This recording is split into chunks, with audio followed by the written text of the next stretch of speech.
Tiny in All That Air, the Philip Larkin Society podcast.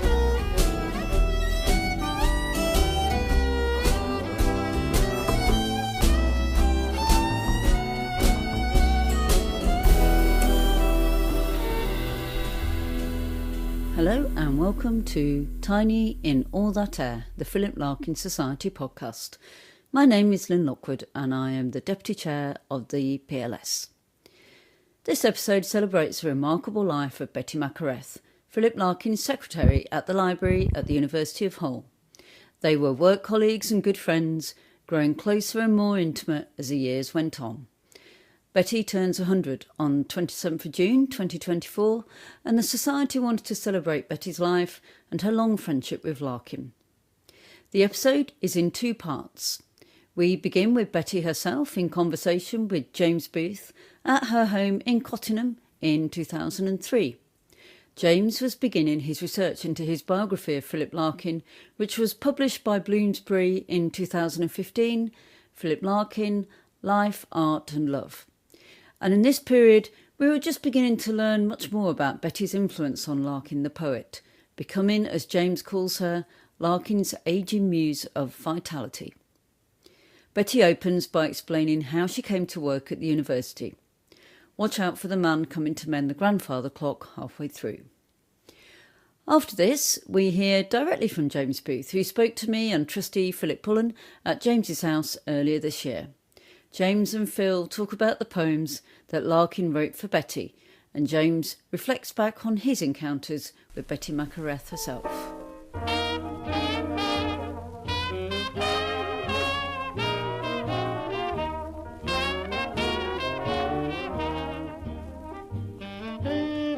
Betty Mackereth in conversation with James Booth, 4th of August 2003 at Hall Walk, Cottingham. Oh, drama. Well, this is what happens when you switch a tape recorder on, isn't it? Well, I remember once that Philip did in the library. We used to have these cylinders that shaved for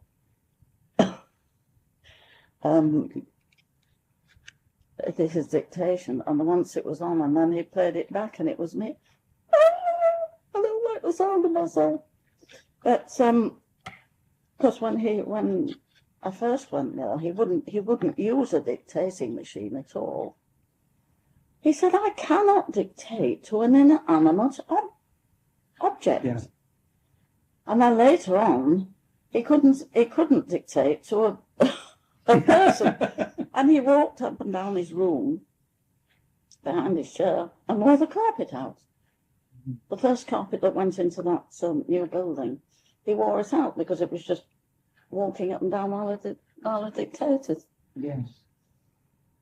So you applied for the job as his secretary when his previous secretary, who you knew... Well, his previous secretary used to live next door but one to me. Uh-huh. And she was leaving to marry, which she didn't eventually, well, someone else. And I worked at the transport department around Newland Park, 26 Newland Park.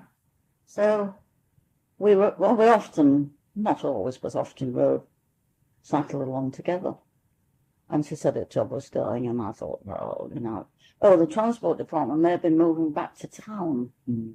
And I thought, I don't want to work in the town if I can go somewhere else. So I applied for the job, and it told me the assistant registrar who was sat in with him at the interview said, if you appoint A, you'll have her for 2 years and she'll move on. Yeah. If you appoint B, you'll have her forever.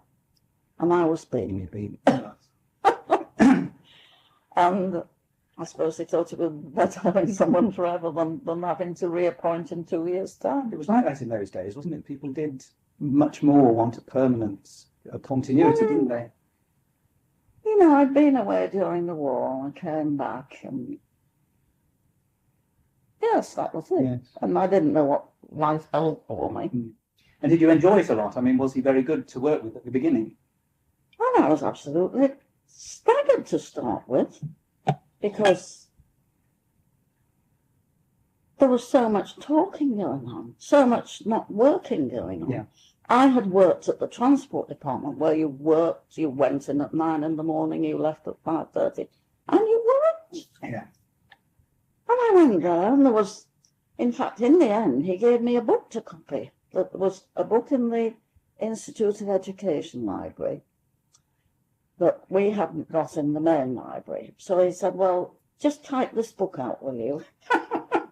And whether they've still got it, and they have it bound and put on our shelves. Yes. Because I hadn't enough work to do. Yes, it makes you And realise. it's absolutely staggered me. I thought it was an awful place to come to. Yes. Because they just didn't. But that changed. I mean, it wasn't like that after that. He took on extra responsibilities, publication committee, parking committee. The library was developing and everything, and that really did change. Small. So, after a while, when I finished the book. But I mean, did you get? I mean, as a librarian, what would you say about him as a librarian? Was he, as some people say, more of a great librarian than he was a great poet? He was extremely good at it. I can't judge his poetry, except that I know he would bring. No, I'm going to put a drop of water on. He would bring a poem in and say what is it in line, and I think, fancy, I see that, but I've never thought of it in that way. Something. Yeah. I don't know. The Marks and Spencer one, or something like that.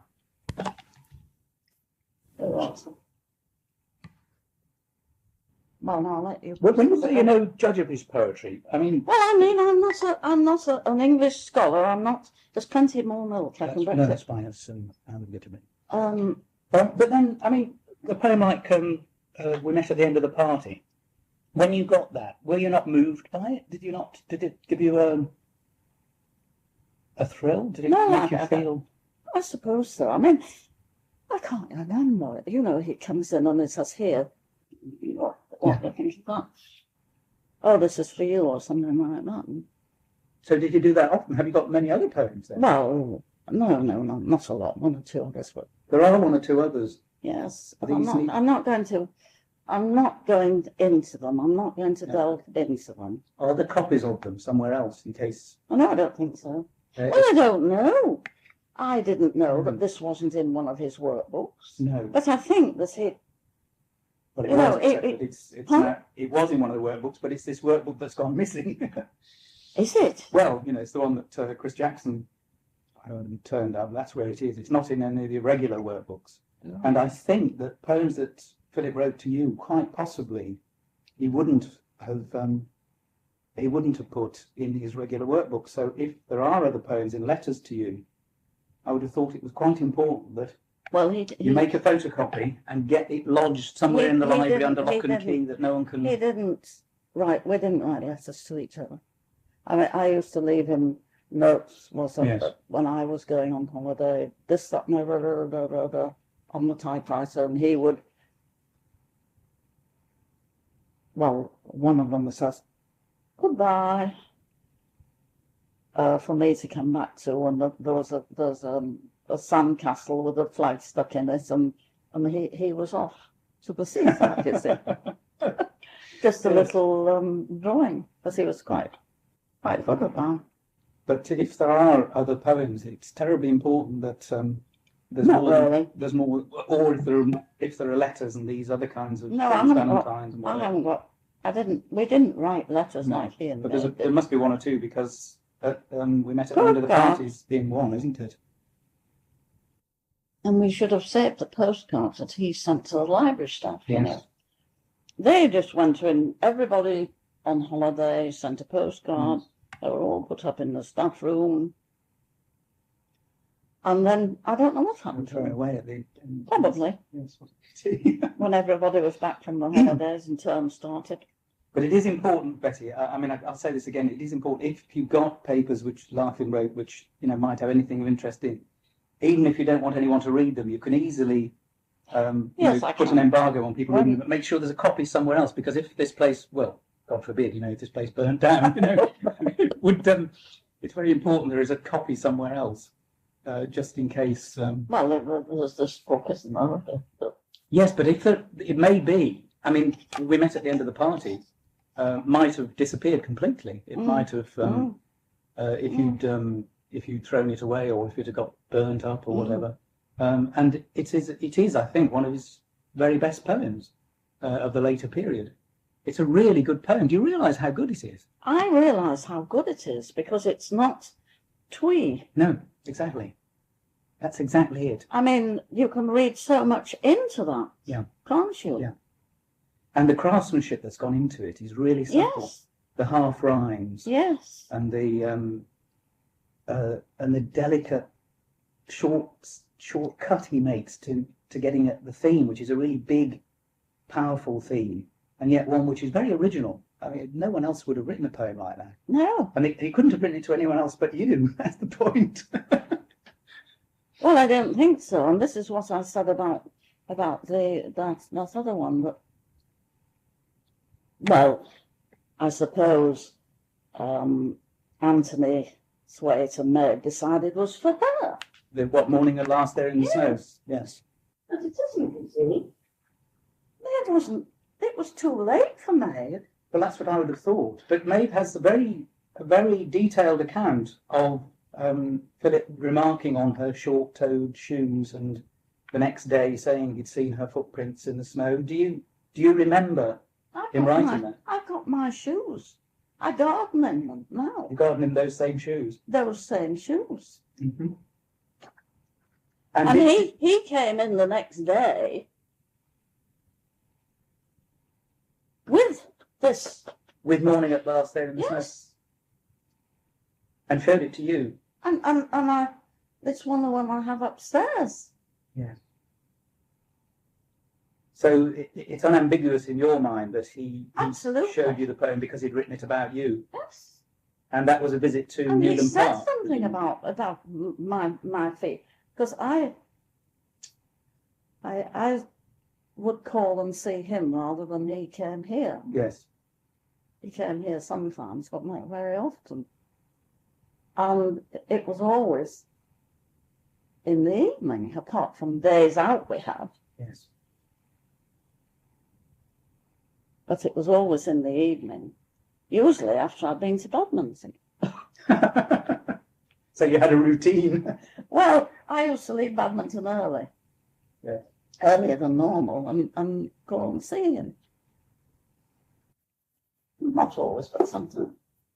And yes. And it's exactly the right date for you, isn't it? Well, it all started then, you see. Yeah. Wasn't it? And Andrew says the spring and summer of 1975. Is that when he's... No, not. It was in the autumn of 75. Is that when it first... That's when the architects, it's all in Andrew Motion's book, because I quoted it. He sent a very different draft of that part to me, and I said, that is all wrong. Yeah. He faced me with it when the second visit, and he said, I booked a Carol in the university because he said there were some one or two things that he needed to clear up. I bought this towel, I saw him, and he said to me, were you the other woman? Just like that. And I was absolutely stunned. So, and he could tell by my face, you see. I mean, I was just... Yes. So the cat was out of the bag, as they say. And... It couldn't have been kept in the bag, but it could. Why not? I kept it in the bag all those years. Yeah. Hadn't I? I told him I would. And you'd... Because I saw the mess he was in with the other two. And I wondered why he'd bothered with me. So when you first came together in that way, you reassured him off your own bat that you wouldn't say anything. Because in the programme on the television last weekend, it suggested that he laid down the law to you, that you shouldn't say anything. I can't really remember, but I know I said to him, don't worry, Philip, I will never, ever say a word to anybody. Yes. And I didn't until Andrew Merton came on the scene. And you at this time, and presumably from quite early on, you knew all about Monica and Maeve. Did he tell you everything? Oh, he obviously didn't tell me everything, No, did he? Basically. But yes, and I could see the mess he was in. Yes. And when in the programme it said that he saw Maeve every day, he didn't. Mm-hmm. Because he would leave at night and, you know, 5:45, and he said, "Oh, I'll have to go and see Maeve. She'll be waiting to see me. I haven't seen her this week." And this was in 1980. As early as that? Mm. As late as that? You know. Oh, later. Any time between, you know, there wasn't a resurgence of, I don't think, well, not on his part anyway. No, so you think really, effectively, as far as Maeve was concerned, it was over about, what, 1975, 76? 75? I don't know after he, you know, that night with the architects and then here, I don't know how he dealt with Maeve. I've no idea if he couldn't say anything to me. No. She was always disappointed that although Philip told Monica everything, he kept a lot of things from her, and presumably she should also realise that Philip was telling you a lot as well. But his relationship I with don't Maeve know seems that to she depend knew that he told me about Monica and her. I don't know that she knew that. No. I mean, I always said that I was like a sounding board for him.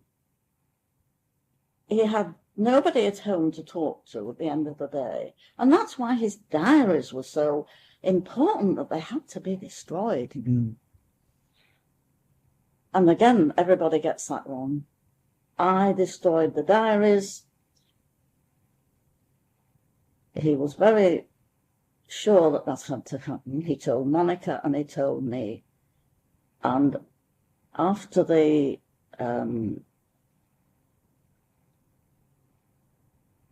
So did you meet Monica a lot, or at no, all? not really.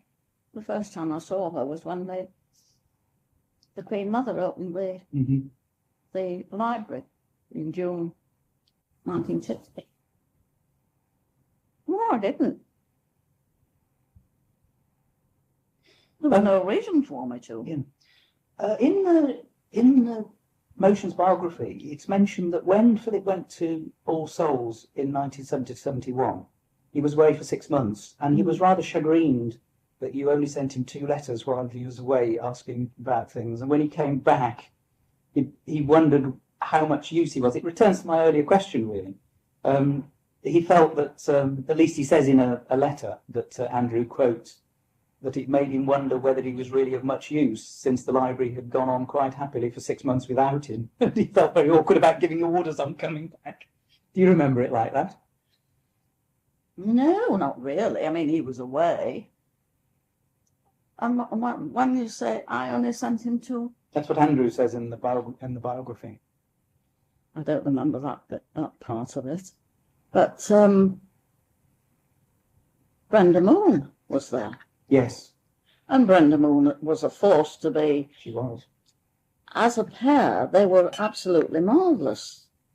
Because Brenda was a modern librarian. Philip was I don't know, was an old-fashioned one, because he always used to say he didn't like old dusty books. A new book, that was what he liked to get his hands on. But then Brenda did all the background for us, for the computer being installed. That's right, he did. She went to Canada, she went, saw he was involved with it, obviously, but he left her to do all the... Yes. the basic. So, in the last few years, then, you think he was really rather out of touch with most of the really important new developments in the library? I wouldn't say that. He always went to the Sconnell meetings. He did, yes. Except very latterly. And he said the trouble was he was, with his deafness, 2 hearing aids. He just couldn't hear what was going on. Well, I understand that because I'm deaf. Yes. And I understand what it's like when you only get half a story, and then you say something which is utterly ridiculous, bears no relation to what's been said. Yes. And everyone goes, ah. Yeah. So I understand that. So Brenda probably went to the Sconnell meetings, but then Brenda left in 1980. So it was Tom Graham who would go to the Sconnell meetings. So you generally speaking, you would agree that he was, in fact, an extremely powerful and proactive librarian. So I don't think he would meet anybody who had been a member of his staff who would say anything but praise for him. Yes. He was a very good boss. He took an interest in people. He spoke to people. Yeah. You get to turn that off because I think this is the man come to see about him. My grandfather clock's gone wrong.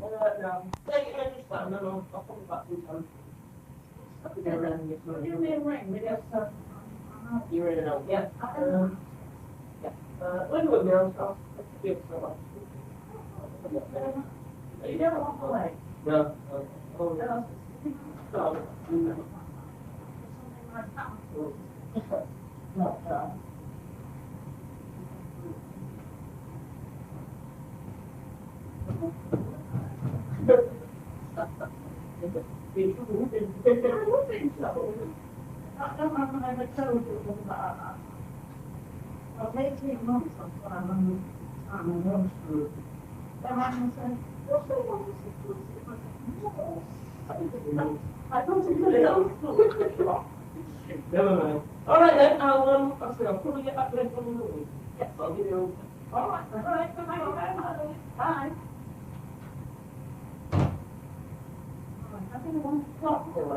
Yeah. That's the tyre system, isn't See? In Cottingham. it? No, well, it's on Champions Avenue. Right, okay. Ought to have thought of lots of new questions, couldn't I? I suppose the big question really is, and the fascinating one from the point of view of someone looking at the poems, apart from the big question is, are there any more addressed to you, which is an important question, I think. If there are, I think it is important that, it's that they do come to light at some point, even if you don't want to divulge them straight away.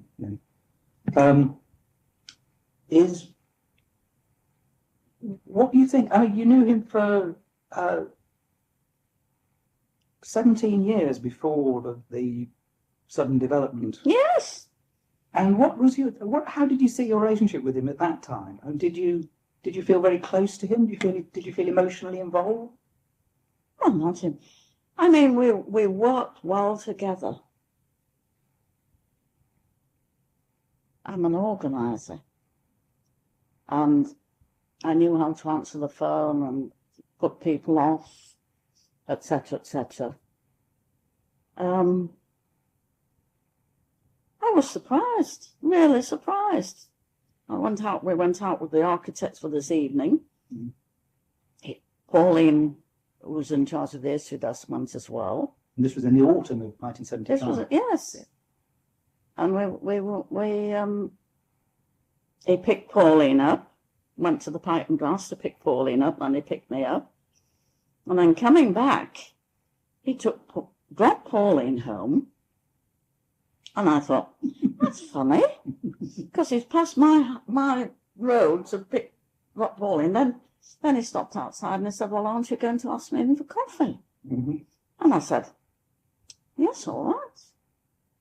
And that was it, you see. I mean, I was absolutely amazed. And were you pleased?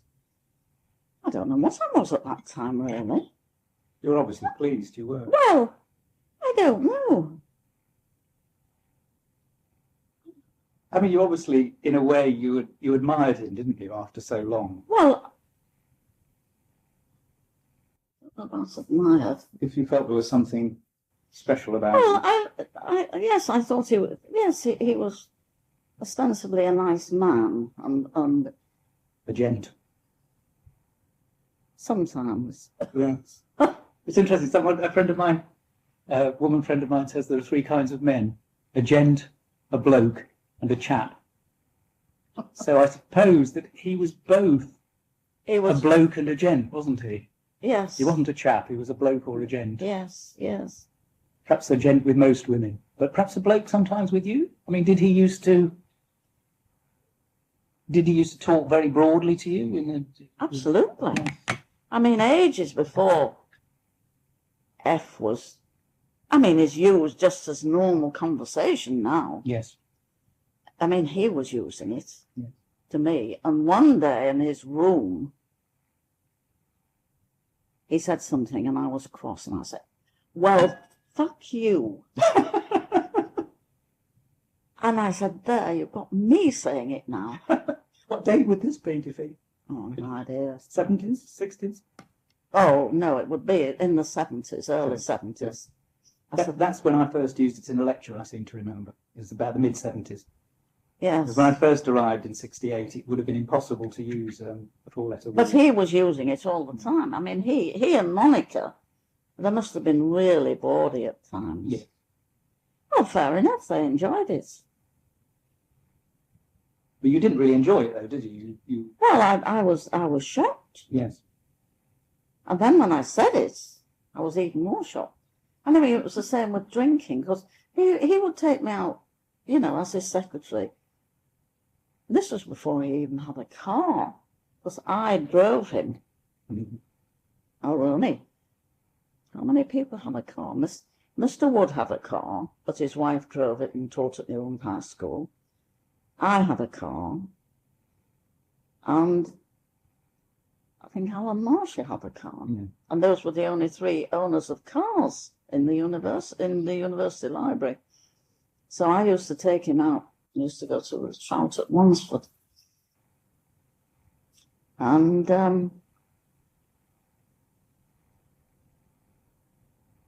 he even practiced on my car the day before he took his driving test. Oh, it was awful. He drove. It had been bad winter, and there were a lot of potholes in country roads. And we went bump, bump, bump. And I thought, my car, my car, my car. But anyway, he passed his test. Was he a good driver? I think he was. Well, he was. But you see, he was. I think he was.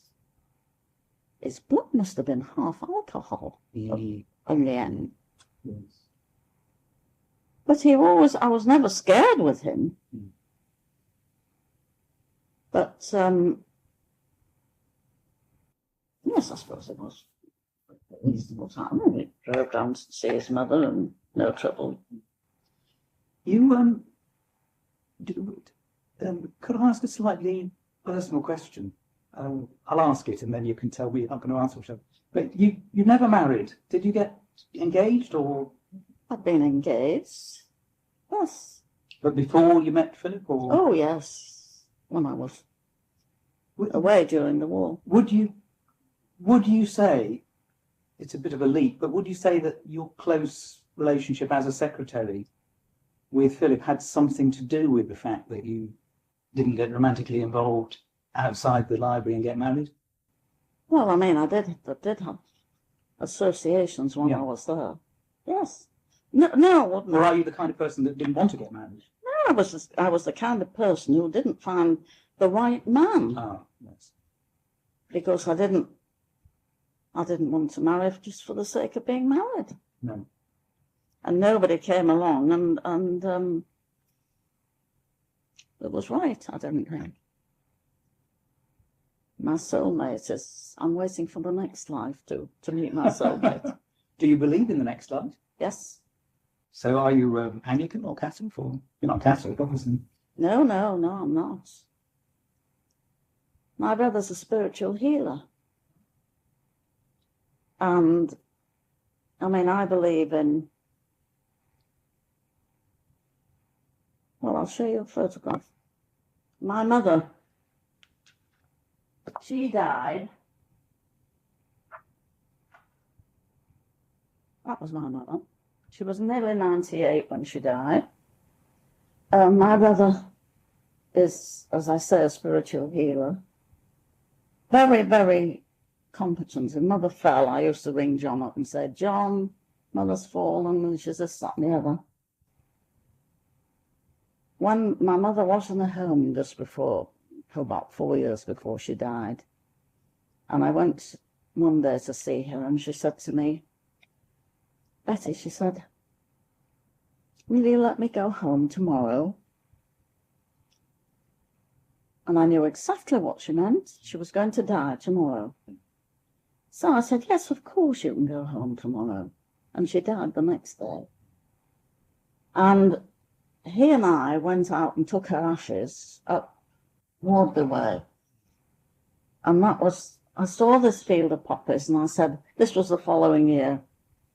And I said, John, our family, it's that place where we'll take Mother's ashes. So we went up and we said a prayer for her. And you can see the ashes there. You can vaguely see them there.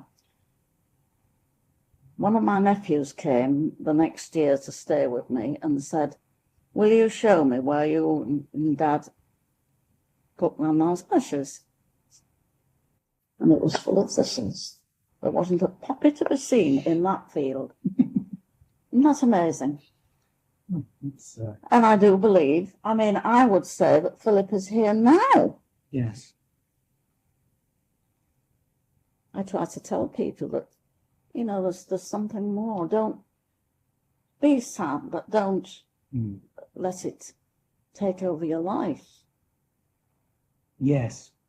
So that would have been, as you say, you were a very different sort of person from Philip. I mean, that is very different from him, isn't it? Because yes, he was totally terrified.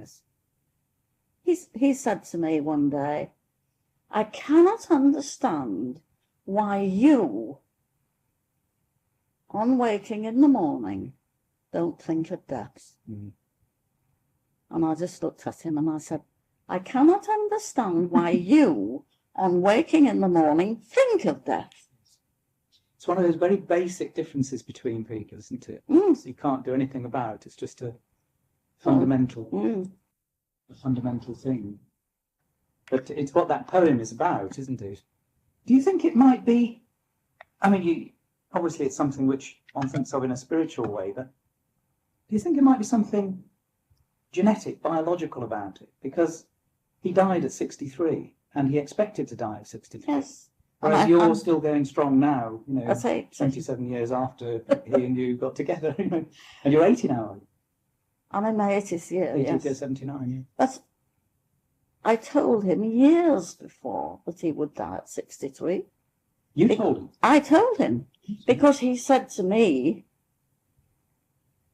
my father died when he was 63. I mean, he was miserable. He was, you know, my father died.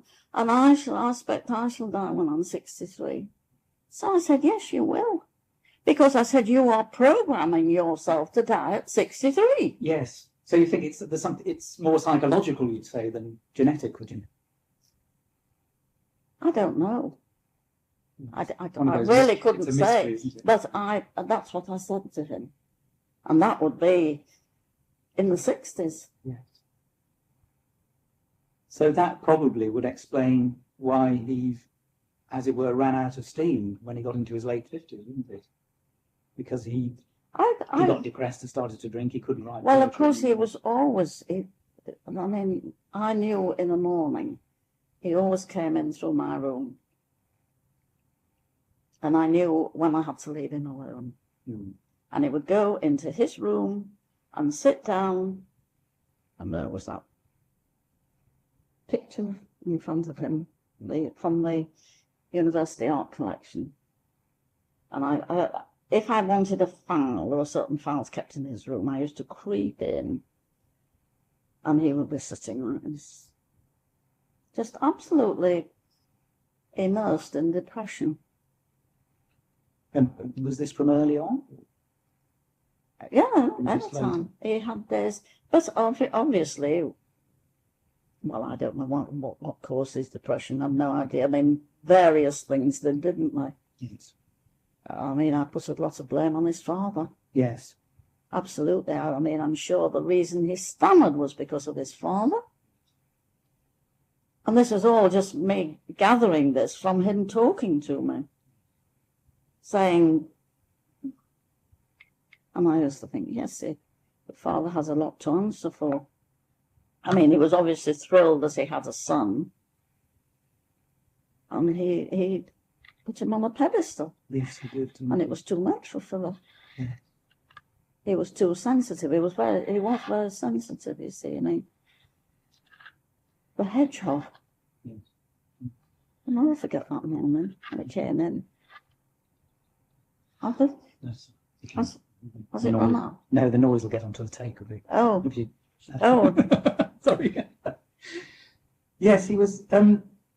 So, I mean, the fundamental thing about him really is that, isn't it? That he was a deeply emotional kind of person, wasn't he? Yes. Very moody. Yes. Especially if it was animals. Yes. More than people. Yeah. And did you share that? Yeah. No, not really. Mm. I mean, I think people are that's why I do victim support. Yes. Because people are very important. Yeah. Right, Betty, now, I'm writing this book at the moment. Yes. As you know, and I'm going to have a chapter where I want to get really, straight Philip Larkin's poetic relationships with women. In other words, the poems that he wrote to women, about women, and for women. So. Yes. Obviously, his mother's important. Ruth is the big early one. Yes. Then there's obviously Wynne Dawson, as she is now, and Maeve.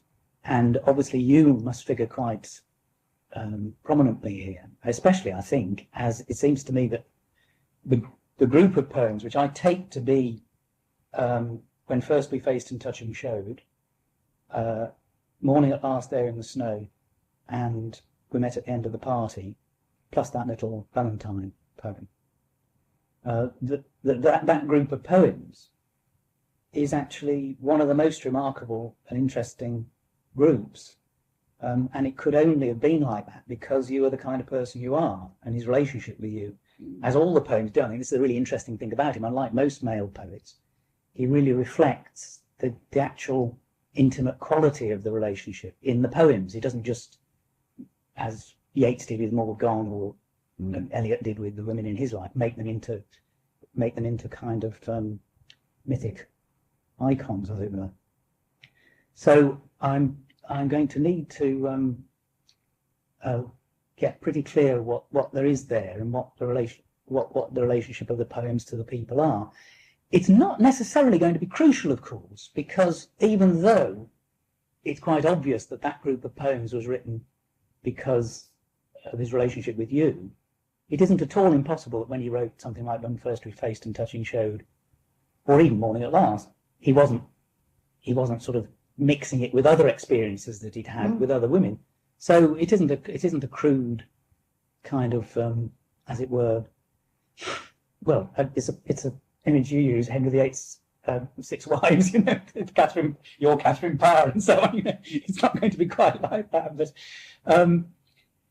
if you do, over the next few months, feel that or find anything else poetic or even anything personal which you think is relevant that he wrote, that you feel you could divulge to me, I would be extremely grateful, because I think that it's now, what, 2003, it's 18 years since he died. Andrew's biography, you know, said things like no poems seem to have come out of his relationship with you, which is wrong, you know. And also there's the misattributions. These things need to be got right, and I think it's possible to do it now. So I just thought I'd say that. Okay. So I'll leave that. Well, I'll leave that with you. I can't promise anything. No. And also I do think it's important, if there is literary material which is tremendously valuable, you know, not in itself particularly, obviously it has a money value, it doesn't matter, but that copies are made and lodged somewhere. You don't need to let anyone look at them, but there should be everything that Larkin wrote, which you have, should be photocopied and lodged somewhere separately from here, just in case anything goes wrong, you know. Here. Don't worry, it won't. You're right, it won't, but, you know, it's always, I always do that myself, you know. I think, what if, you know, someone came in, you know, what happens if there was a leak in the roof or something and everything got damaged by water, you know. Well, these things do happen, you know, and you think, well, it wouldn't matter, some things are just money, but some things are completely irreplaceable, and particularly if it's just words written in ink. But then when you think there's something more in life than just this life, Well, there is, yes. But it's all right. He can still be writing poems like that. Yes, but no one can read them. We Well, can read these. Yes. When you said, just returning to the beginning, when you said you can't judge his poetry, do you not? Do you read much? What do you read? What's your favourite reading? What have you read over the years? Well, I like biographies as well as anything. Yes. Occasionally detective novels. Oh, yes. But nothing very serious. Did Philip get you into Dick Francis and the people that he liked, or? Yes, but yes, he did. Well, not Dick Francis. Edmund Crispin.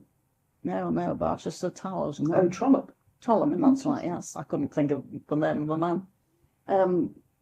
Yes, those. You enjoyed those? Yes. Yes, I find Dick Francis. Mind you, probably the earlier ones were better, weren't they? Well, it's interesting. I've just been reading Philip's reviews of collected reviews, and he'd reviewed Dick Francis a couple of times, and both the reviews say these novels are disappointing compared with his earlier ones, which is odd. You know, you'd think that it would be something very enthusiastic, but I think he just liked it for rather trivial reasons. But I do take a daily paper, and I find it very difficult to get through the paper. I find, I paid for this, I must read it, I can't read the paper. What paper did you take? Telegraph. The Telegraph. like Monica. Monica took the Telegraph as well. And Philip. Yes. He took the Telegraph. That's right. But it's got even more out of hand, hasn't it? 11 supplements on a Saturday. Ridiculous. I feel guilty buying the paper because of all the trees that have gone into it. Seems so. About that particular poem, we met at the end of the party when when most of the drinks were dead and all of the glasses dirt, and have this that's left, you say. When you first read that, did you feel offended at all, or slightly put down? Because it's a very downbeat kind of way of putting it, isn't it? Here you are at the end of your lives, as it were. The party of your life is over, and you're offering him a dead drink in a dirty glass. It's up the front. Just there. So. Well, I didn't feel offended. I mean, what, 1975? So I was 50 something. Yes. And very not a bit romantic. No. And that's why. Yeah. How close do you feel then you were to him compared, say, to Maeve or someone else? It's a very peculiar question to ask, but you obviously understood him in all kinds of ways which she didn't. I understood him very well. Very well indeed. And also because he talked to me a lot. Yeah. I mean, ages before 1975. Yes. He always talked to me, and I felt that the diaries and I were took the place of a wife. Yes. He would speak to a wife at night and tell her about what was going on during the day, Yes. etc. Well, he had nobody to do it. That's exactly the right image, isn't it? You missed it. Yes, I did. But it wasn't a fly. I think it was right. It was a piece of fly. Mm. Yes. So he'd, as it were, parcelled out those parts of his life which most men focus in on one particular woman. He divided them up, hadn't he, Yes. between different women? Yes. I mean, the Ireland does Yeah, a lot happened in Ireland, didn't it? it did. Yes. And did he talk to you about Ruth, about his early relationship with Ruth? Well, just in passing. Yes. But mainly it was the complication with Monica and Maeve. Yes, it was the present that I heard more about. Yes. And he felt all of the time for 2 decades or so that he was caught between each of them wanting to marry him. That was basically the problem. Yes. It was as simple as that, Yes. isn't it? Yes. And he felt he ought to choose but couldn't. I knew he'd never marry. No. As if he'd married anybody. I mean, I haven't said this one bit that I really want to say. I saw Philip about 5 o'clock on the Saturday before he died, on the early Sunday morning. Monica had taken Monica down to the hospital, the Bupa place, and she was with the medics. And he was just in bed, and he looked at me and he said, Maeve came to see me. I didn't want to see Maeve. He said, I wanted to see Monica and tell her I loved her. And that was it. And I thought Monica was definitely the one. But whether there was a happy marriage, I've no idea. No. But, you know, I mean, I would never have wanted to marry him. I think I knew him too well. So, there we are. Yeah. They were both first at Oxford. And on this occasion, when I bought him a bottle of champagne for his birthday, and I was asked to join them, we sat round his round kitchen table, and I don't know who said it first, but one of them said, Oxford first. And they said, Oxford first. And I felt like saying, 2 fingers. I felt like saying, matriculation. Yes, there was a primitive element of intellectual snobbery there. Oh, yes. I noticed it in her when I talked to her. I did meet her very briefly in 1999, right towards the end. And she was still harping on yes, that. You know, yes. they were both Oxford firsts. Yes, That set them apart. yes. Of course, I mean, I am as well, you know. I provided the champagne. That's right, yes. And yet they were, Yes, I think it was probably Monica who said it first. yes.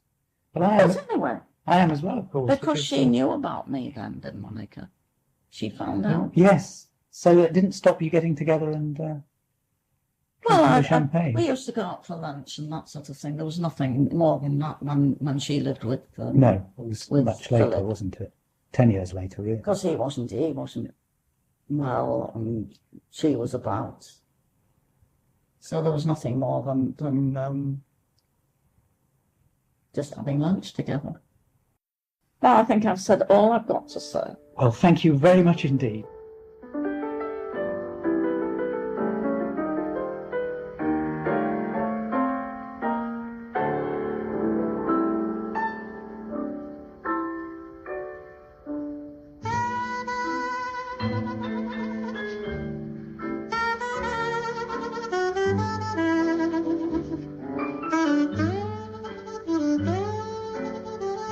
So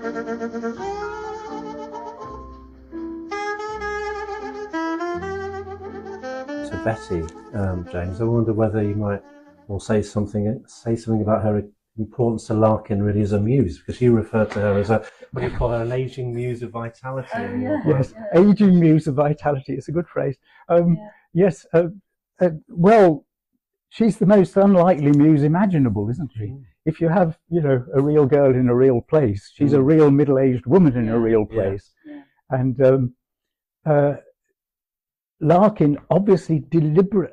I say in my biography, how much of the motivation at that point, he had his human relations and they were pretty vivid with all the people in his life. But when he decided to seduce her, and she relates it as, she does see it as a seduction. Yes, and it was, and he said he planned it beforehand. They went to the Pipe and Glass with the architects, and then he drove them back with the woman from the library. What was her name? Dennison, her name was. Pauline Dennison. Yeah. Oh, she was a. God, I used to really be afraid when I used to go to the issue desk when Pauline Dennison was standing there, tall and with her. Gosh, her and Betty. Yes, they were real library people. But he drove them back, and he did a circuitous route. I mean, she was very puzzled, and dropped her off first, so that he could pull up outside her house in Hall Walk and say, "Aren't you going to invite me in for a cup of coffee?" And she said, "Okay," and she did. And she said nothing happened except he broke a saucer, which is interesting. That's symbolic, isn't it? He broke a saucer. Was that a sign of masculine confidence? Was it a clumsiness because he was embarrassed? And probably the latter, actually. Yes. And then she went hell for leather for it. She was so pleased and surprised. After so long, she'd been his secretary for nearly more than 2 decades. It sounds like it was more than a sort of spontaneous gesture on his part that evening. It's something he was planning. Poems he writes are, but the poems romantic, aren't they? They're very romantic, and I think they're a result of this long human relation. As she says, what did she say? She said indignantly to me, was it in the talk? I was his skivvy. When I asked about the intimacy of their relationship.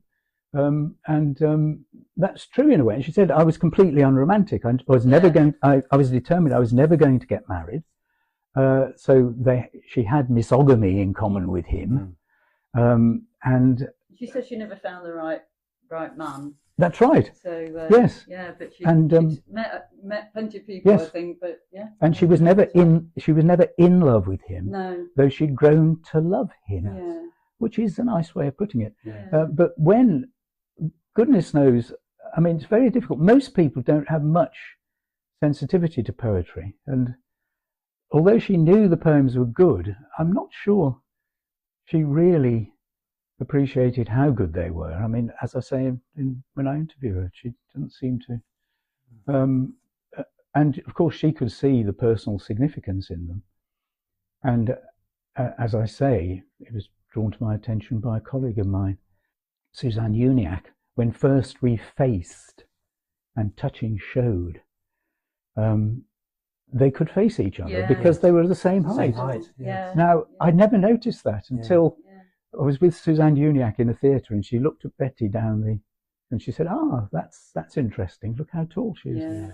And it never occurred to me. She said she loved the poems because they weren't twee. Yes, well, that was certainly true. A real girl in a real place is what she was.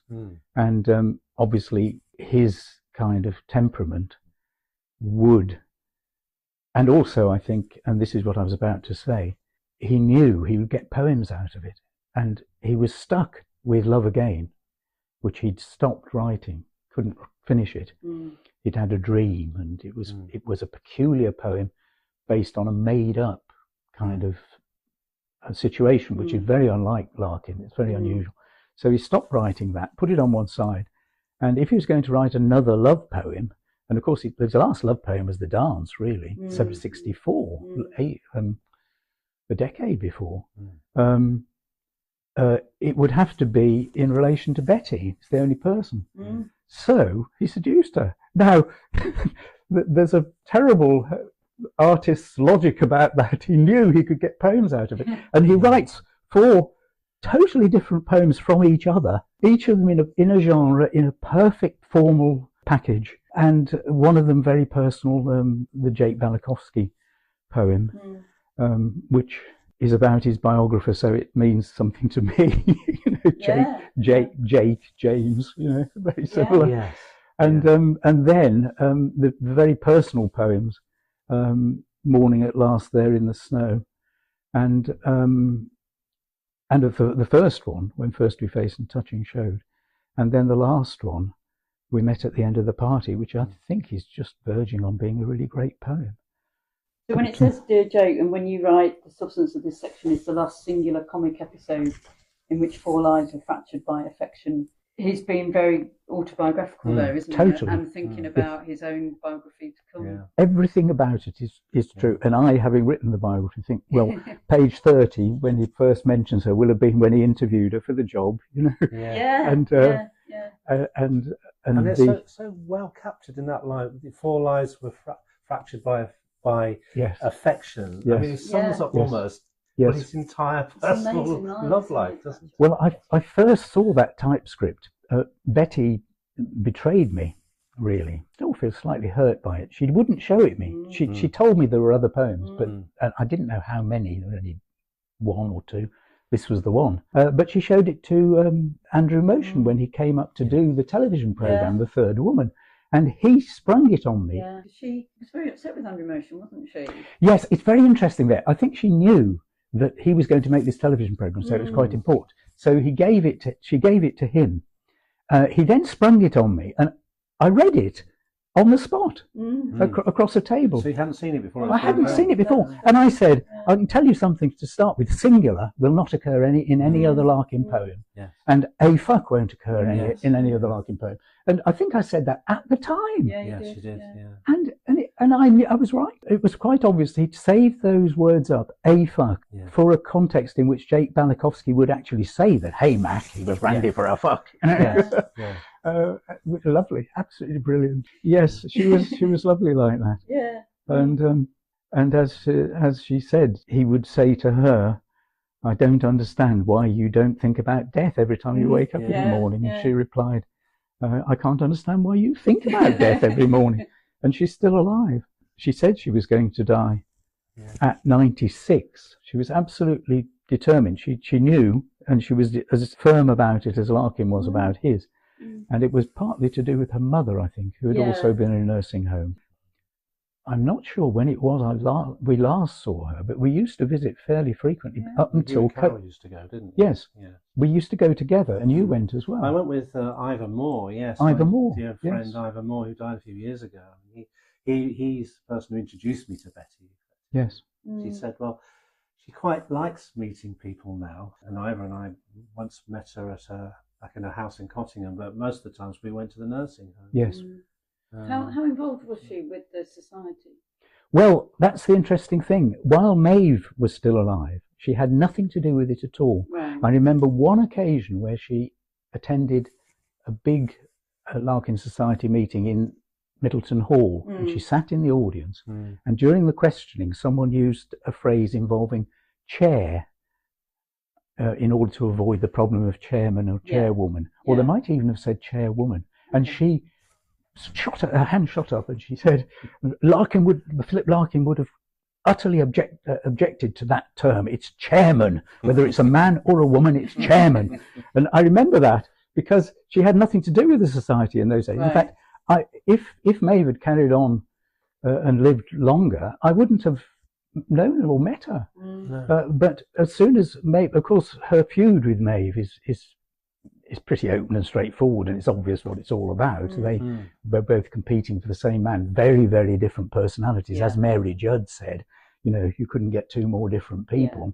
And Betty always thought her practical, unromantic, down-to-earth misogamist attitudes to life, were more useful to Larkin as his secretary. Although I knew more than a wife knew, she said. More than most wives, as she says, which is quite right. Whereas Maeve, of course, was this flowery kind of courtship. And Larkin obviously needed both himself, but Betty had no time for Maeve at all, and used to deride her. And as soon as she died, I went with Maeve to get the Philip Larkin I knew accepted by Manchester University Press, and there's that lovely photograph of us on the station, 2001. Then it was published in 2002, and then she died in June 2003. And before she died, she'd gone with Don Lee to Scarborough in order to arrange the next walk. Was it the 7th walk? And they'd arranged the birthday walk, yes. And we were going to go, and she was going to take us round the Pavilion Hotel. Well, it isn't there anymore. It's called the Pavilion Centre or something. It was a beautiful grand old hotel, and where she used to go to have afternoon tea. There's that extraordinary photograph of her looking very elegant and smoking, I think, with a cigarette, with the sun coming in, which and it's obviously mid-afternoon, and they're having tea, and she's dressed up to the nines. We went to all those places, we did all the things, but she died. And lo and behold, oddly enough, all of a sudden, out of the blue, there's Betty. So Betty went to Scarborough on this memorial visit for Maeve. And I remember vividly how extraordinary it was. And that's exactly when I did the interview with her, 2003. So it must have all been connected. I didn't realise at the time, but I remember vividly walking with her to Caton Bay along the top of the cliff. And she was talking about how she was she was still the chairman of her golf club. She still played golf every week. How old was she then? 80 something. And we clambered down to Caton Bay, and I took that picture which we just looked at of her paddling in the sea, looking as fit as anything. How many years after Larkin died? Well, Larkin comments 17 years after Larkin died. He comments about how fit that's right. Betty was, and she'd letters to his mother quite often. I came across one which picks up on the golfing thing as well, which is from 1962. He wrote to his mother, "Betty Mackereth has taken up golf and has gone off on a golfing holiday. I think she felt she was getting rather aged for badminton, which calls for a lot of leaping about." That's right. Oh, that's it. Yes, she does take up all these things. When I first knew her, she was taking up music. So there's that sort of zest for life and these things in Betty. That was her all over. And yet very practical and down to earth, which obviously did appeal to him as well. Anyway, she then went to everything the Larkin Society did, and she did her talk in the Royal Station Hotel, which was rather good. And the afternoon tea with Betty, the one that she did with James and yes, I've got a copy of that. And let's have a look at putting that on. And she brought the alligator card, and in fact the alligator. She brought the alligator. Are they in the archive now? Perhaps? I think they might be. Yes, pretty sure they are actually. But it was quite moving, and some of those late photographs. It's a pity that because of the accident of publication and reputation and literary journalism, that this late phase of Larkin's life, where these really great poems. I mean, Morning at Last There in the Snow is a perfect, positive aubade, saying farewell to the beloved at morning. And it has an extraordinarily abstract, quite neutral, it's like some of Mozart's music. You don't know what the emotion is. It's not, it's moving, it's very moving, but it's not sad. And you think it's detached, and it is a classic aubade. Morning at last, there in the snow, your small blunt footprints come and go. Night has left no more to show, not the candle, half-drunk wine, or touching joy. Only this sign of your life walking into mine. But when they vanish with the rain, what morning woke to will remain, whether as happiness or pain. and you think, O-I-A. It is a sigh. As I say in my biography, how do you make a poem like that? It could have been written by Sappho centuries before the Christian era. There's nothing about it. It's got snow, it's got footprints, and it's got the morning after. And that's all there is in it. There's nothing else in it. It's got no date to it, no time. It's just perfect, absolutely perfect Aubade. Absolutely in genre, and with that extraordinary triplet rhyme. Snow, O, I-A. O-I-A. The half-drunk wine, it made me, I was looking back at the other poem. You've got most of the drinks for dead, and obviously an Aubade. Yes. I get half drunk at night, and there's that incomplete sort of, a sense of incompletion. There's a certain coarseness which he allows to get in his relationship with Betty, which he doesn't in Maeve at all. And that comes out in that last poem. It doesn't come out, which is why Maeve could confuse it and think that it was her. And maybe he did confuse them himself. I mean, she had small, blunt footprints as well. And he'd seen their footprints leaving his house, both of them. So it's not, but it's pretty clear that he did give a typescript was it a typescript? I think it was, of the poem to Betty immediately after he'd written it in 76. So 76, that's 2 years after the publication of High Windows. As you say, this is a later poem that doesn't get didn't get the recognition. No, and it's such a pity, and it's such a tragedy that it's the selected that ought to be the key volume, and unfortunately it's been miffed for the time being. Perhaps eventually it'll happen, but and it will have Morning at Last There in the Snow in it as one of the great poems. It will.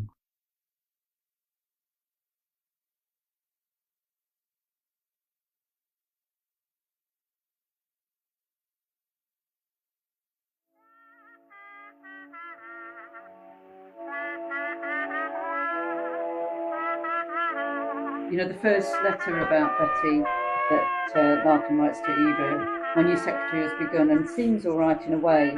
No doubt she will. She'll probably stay all her life though now, because that's what they laughed about at the time. And they said, if you have girl A, she'll only stay a couple of years. That's right. I think they thought she'd probably go and get married. Yes. When they looked at Betty, girl B, she's not likely to go off. And no, she's going to be a career woman.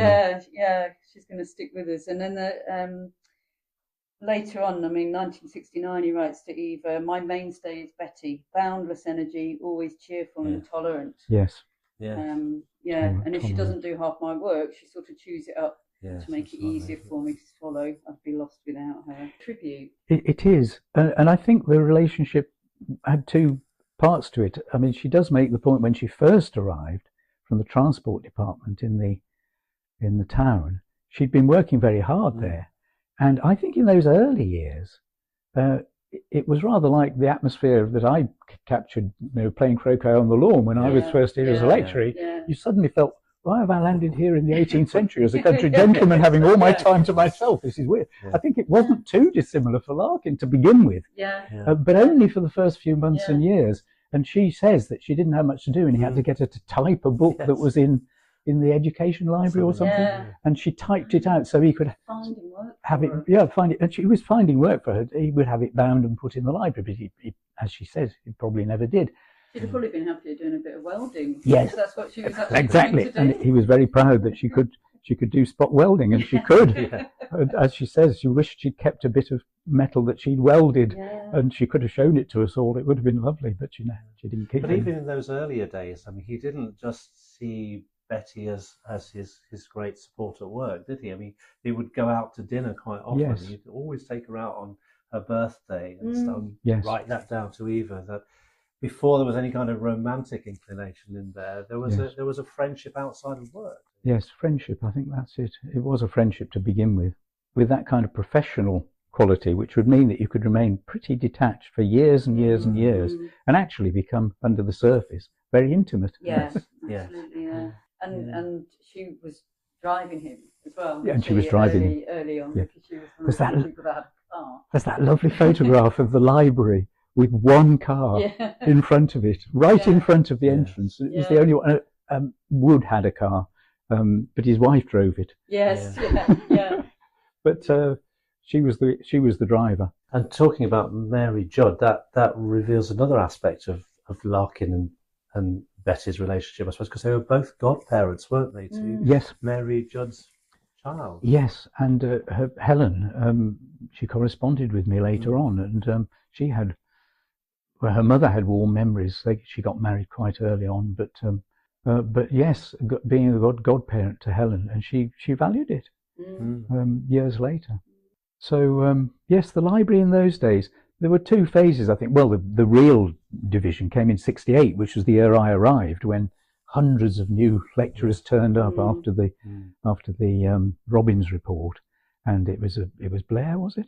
The university was flooded with new people, as Larkin said, imitations of Che Guevara or John Lennon. I think I was more the John Lennon than the Che Guevara. But muttering treason, as he said, and that was me. 68, 69, the 2 years we had a huge dinner for new members of staff, 200 people in one case, and the VC gave a talk, Brimwell Jones, still Vice Chancellor then. Oh, goodness me, it's so long ago now. So would you have come across Betty in those days when you were a lecturer? No. I knew her as the loaf-haired secretary. Right. And it's weird. That is interesting as a cultural footnote, kind of thing you'd be really into. It was slightly embarrassing, and you felt, oh dear, she's the loaf-haired secretary. Oh dear, what? And in the 70s, the 80s, the 90s, this seemed, oh goodness me, it's so old, it's so the past, and it's completely wrong. And now you look at her and you think she looks stunning. And loaf-haired is just an accurate description of the hairstyle at that time. Loaf-haired. Larkin puts in the letter the BBC paid for Betty to have the loaf set for the monitor he did. programme. I'd forgotten that. Yes, he actually had it redone so that she would look right in the monitor programme, and she looks stunning in the monitor programme. She does. Very striking. Yes. And it's extraordinary how naive one is when one's younger. I thought of it as being very infra-dig and wrong, sort of out of fashion and completely wrong. But then as the years go by, you suddenly realise it's, like in the 18th century the 17th century, the 18th century when everyone wore a wig. They're just ordinary people, just like us. But you just have to get used to it. Shall I keep the call in, sir? At the end, she didn't seem to find Monica a rival in the same way as Maeve. She's quite... It's interesting. They knew about each other. Maeve remained blissfully ignorant until quite late, but Monica knew about Betty, and she just accepted it. But Betty does rather ruefully comment when she went round once to present Philip Larkin with a bottle of champagne or something on his birthday. There he was sitting with Monica, and she immediately grabbed a glass and they poured out some champagne and they were all going to drink. She said, "To Oxford first." Oh yeah. And you think, that doesn't include you. You're just a whole girl who became his secretary. So Betty could cope with her, I suppose, in a way, could she? In terms of her interactions with Monica, was she more able to deal with that kind of thing? I think Monica never saw her as any kind of rival. But Monica was so certain that the Oxford connection and the firsts was, and the fact that she appreciated the poetry, which she did, even though she doesn't get some of it right, and her influence on it is far less than people think. Although that's the case, she did appreciate the poetry, and she did know he was a great poet, and she stuck to him because of that. And that was her whole life. I mean, when he died, she just lived out the remaining 17 years, was it? And when I finally met her, unfortunately, I met her too late. She was bedridden, sitting there reading the Telegraph. Interesting, they have that in common. Betty also, even in the nursing home, would read the Telegraph. Were her politics then similar, do you think? Yes, she was right wing. Quite right wing. But she wasn't particularly strong, I don't think. It was just a natural thing. But no, probably she was actually. And we never talked about it much. And of course, I was left wing, as everybody was.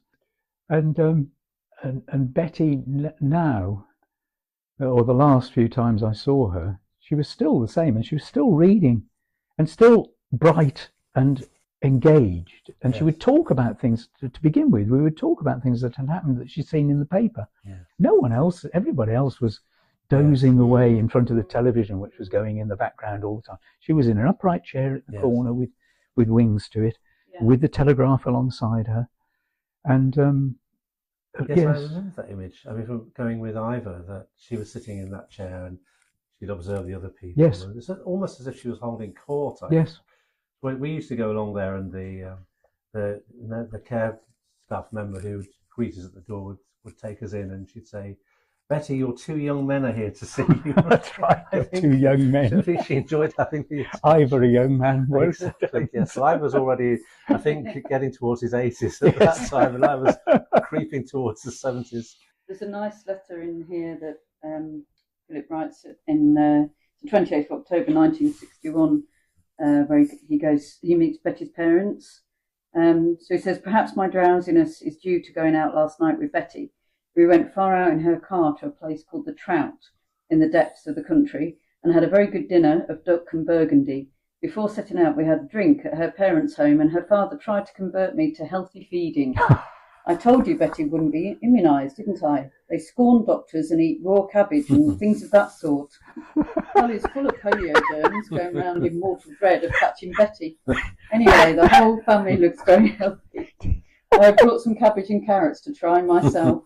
Well, I suppose I better go and grate my carrot." And then the next month he talks about buying cabbage as well. He says, "Yesterday too I bought another cabbage. I find a good deal depends on one's cabbage at the moment." Last week's was tough, and I'm chucking away about half of it. This new one is much more tender. It's just a lovely image, isn't it? Those letters. And actually, when one thinks about it, she has the distinction among the women in Larkin's life that Winifred Arnott and she are the two who actually became proper muses, and he wrote sequences of poems to. He didn't to Monica. I mean, there is poem to Monica about Oxford, which is in anapests and very jolly. And there's Broadcast, which Monica was hurt deeply by.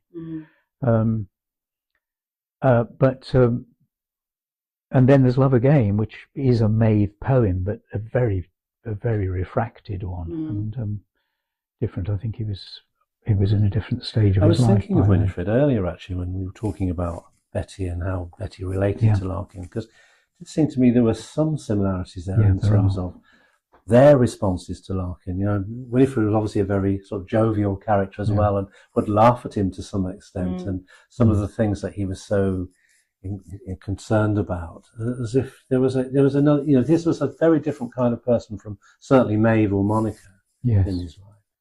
Although she was determined to get married, and that was Winifred was, and she did get married, and then she got married again, and then again, But yes, they're all so different from each other, and perhaps that's the. And then there are the poems, and there is a poem, at least one poem for each of them. And they're very distinct, like Hardy's poems to different women. They have the personality of the woman all over them. Unlike Yeats, who could have written to it, you know, it's just the same woman, Maud Gonne or whoever. It's the same abstract, perfect, beautiful muse woman. Whereas Hardy and Larkin distinguish the different women, and they are very, and you can tell straight away. This is about. Which is obvious why Andrew Motion was so determined to detect her as the third woman. He knew there was a third woman. You could tell straight away looking at the poems. Yes, fascinating that. The one bit which doesn't come in this particular interview, 2003, Betty tries to get onto it a couple of times, and she tries to lead me onto it about the hedgehog. And we talked about it in the second interview in 2012, which has gone missing. She mentions the hedgehog in the first one just because you ask her about animals, or you talk a little bit about animals, but she doesn't talk about It's a pity that, because she did talk about it at length, and I transcribed it in my biography, what she said, and I can hear it in my head going round from another interview, but one 9 years later. Yeah. So what was it she said in the later? He came into he would come in sometimes, she would say, and I would learn when he had a particular look on his face when he came in to say nothing. Yeah. He would come in, he would go into his office, and I wouldn't bother him the whole morning. He would just sit looking out of the window, obsessed with death or something. This was her image. But one day he came in looking like that. She realised she shouldn't interfere, and she had to go in to give him some important correspondence or something later on. And he was standing in front of the window with tears running down his face. And he said to her, "I killed the hedgehog." And very moving, actually, the way she related it. And I hope the recording has survived somewhere, maybe in the archive. She does talk about it in the Andrew Motion documentary. Oh yeah, no, perhaps she said the same. Yeah, there. Yes. Yeah. She did recur to it. That's true. The one thing she did get wrong, which in the second interview became quite a feature, perhaps not in the 2003 interview. She was certain that she talked to Larkin a few hours before he died, and he'd said to her in the hospital, he'd said to her, "Maeve came to see me. I didn't want to see Maeve. I wanted to see Monica because I loved her. Because I love her." And he did say that. In the 2003. Yes. And she does say that in 2003. It's wrong. She must be recollecting the series of visits that were made to Larkin in the summer of his last year, 1985, when they did visit in sequence. Yeah. And that was when it happened, and that's when he said that. She couldn't possibly have talked to him after his final collapse, because he didn't regain consciousness. Yeah. And he died in the small hours of the morning, so no way she could have seen him then. But he had a longer hospital stay in the summer where they all were able to visit him, but in the exactly, it was, you put it better than I did. Okay. Yeah. That was when she must have heard that, and I think it's pretty obvious it's true. That's what he said, and he would have said that. Yeah. How much he would have meant it. I mean, it's interesting, isn't it? So when he was in the hospital in the summer, he must have thought this was. Was that when he changed his will then to say to get the diaries destroyed? Was that in his will then? No, he told Monica to do that, and I think he did. Yeah. And Betty then carried out Monica's wishes and fed them into. She kept the covers with little revealing little bits in the quotes from Hardy and pictures of nude women and so on, and. But she fed the pages into the incinerator, which is one of the great tragedies. It's very similar to Byron's diaries being destroyed in the office of his publisher after his death. They all got together, except one of them didn't, fortunately. So we've got some uncensored letters of Byron, so we can see. And I suppose we've got enough of Larkin to know what was in. But I'm sure Motion is completely wrong. They weren't full of masturbatory fantasies and awful stuff. We've got some idea, haven't we, from what I think is called the Wellington Diary in there. Yes. There are one or two pages that he tore somebody tore the pages out of that book too. But that seemed to me to be an indication of the mix of things that would have been in there. Yes, people are very interesting on that, and Larkin would have been quite private in that sense. But I don't think in the long run, I mean, if you could come back from the dead, I think he would be rather. I don't think he would have liked to know that the diaries had actually been destroyed, because he would have written brilliant stuff in them, and there would have been some passages of marvelous writing, and even the bad bits would have been funny or jokey, like the letters you've just been reading. You can't stop reading them. He just had that ability to write in a way which people want to read. And so in terms of the diaries, though, Betty was in a sense the last great actor in Larkin's life, or post-life, wasn't she? Yes. In destroying them. She always said that she didn't read them when people asked her. Do you think that's true? Probably. She might have read snatches, but you wouldn't be able to get any real idea of them. But I think there is enough of an idea in the letters and in the. I don't think they would have been terribly different. There would have just been a lot more. Yeah. And it would have been very good. And some of it would have been a bit more moody and depressing. But it wouldn't have been. Motion's got this idea that it was full of really nasty stuff that Larkin wanted to keep secret. Yeah. I don't think it was. I think it was probably a little bit like the journaling that people do now, which is just really putting down their everyday thoughts, scraps of stuff, getting things out of your system, noting events that were happening. I think it would be a whole mix. And I wondered if there would have been the sort of the scrapbook element that you see in the covers, you know, with the little bits of newspaper pastings and the images. There's one or two very clever things in there, aren't there? Where I think there's a nude in there where Larkin appears underneath the armpit. Yes, underneath the armpit. Yes, that's extraordinary. With his glasses on, as a young man. It would have been nice if perhaps they could have been embargoed, maybe for 40 years or something like that. So, if only. Because I think if they'd come out, I think at the time, I'm quite glad they. I could see the downside of it. Yeah. Well, we've got enough. We've got enough anyway. Yeah. But when you're writing to yourself or in a scrapbook mode, it's different to writing to someone else. Yeah.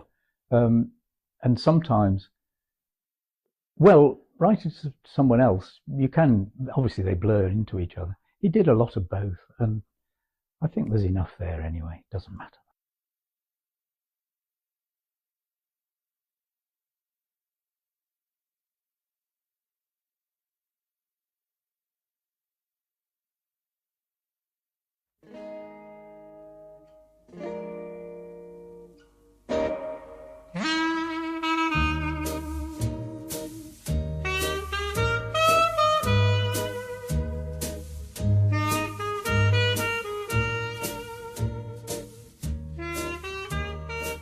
Thank you and special birthday wishes to Betty. And thank you to Magnus Mackereth, Betty's nephew, for giving us his blessing. I would also like to thank James Booth for letting us use this recording, which has never been played in public before, and for being so generous with his time and support during the planning, recording and production of this episode. Thank you to Phil Pullen for all his help with planning and preparation, and Simon Galloway for tidying up the sound. I've added some biographical details regarding some of the people that Betty and James mention in the show notes, along with a reading list and a list of poems mentioned. I've also added links to relevant articles in About Larkin, including 2 written by Betty. This podcast was produced by me, Lynn Lockwood, and Gavin Hogg, and the music was The Horns of the Morning by the Mechanicals Band. If you have any questions, comments or ideas for future topics, then please, as ever, do get in touch.